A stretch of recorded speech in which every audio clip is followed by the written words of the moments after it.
ابن القيم رحمه خود السربة كتاب أخويا داء ودواء دا أود بيجنا الجواب الكافي لمن سأل عن الدواء الشافي. بحثي إيكش وان أثر وشين وارد خراب ويبيس يدقل نهي كو أوت سر مروفي داتين وسر دل مروفي ضرار الدنيا مروفي تكتو الآخرات مروفي قلت أذيا تعسير أموره عليه كو قلناه جبيه فلاحية قلناه والمروفي تكتن كو شولة مروفي السر مروفي والبر مروفي زحمت ببن فلا يتوجه لأمر إلا يجده مغلقا دونه أو متعسرا عليه. قنينا هندي أفكسي قناه كار داز بوافجت شولك إلا دبينة كو أو شولة البراهيوي يا قرتية ينجي زحمة البروي والبراهيوي.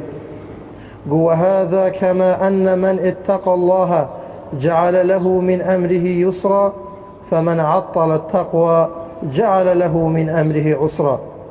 قواب چندو هنيجش هندية قوهروكي چوا كو أو كسي تقوى خود تعالى بكتن كو شولتوي خود تعالى دوي بسهل إيختن وكي خود تعالى القرآن داد بيشتن ومن يتق الله يجعل له من أمره يسرا.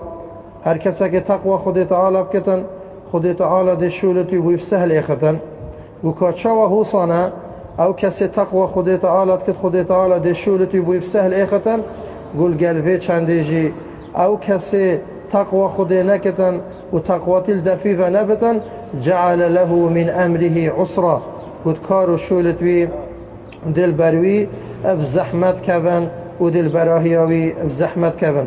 الديف ده ابن القيم يقول ويا لله العجب كيف يجد العبد أبواب الخير والمصالح مسدودة عنه وطرقها معصرة عليه وهو لا يعلم من أين أوتيه.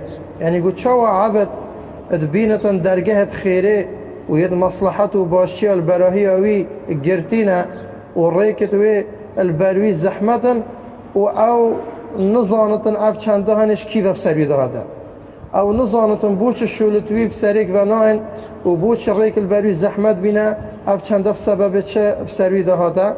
يعني هذا بلا هزر خود في شاندهني دابكت هذا بسبب قلنا هتويا بلا توبك ونصح بكتن الخد تعالى بزبرة تقوى خد تعالى بكتن أمر نهي خد تعالى بجهبينة بالحديدة وندينة دا خد تعالى بوي بركة بختن جيانا ويجيانا بوي بسهل بختن. وبالله التوفيق.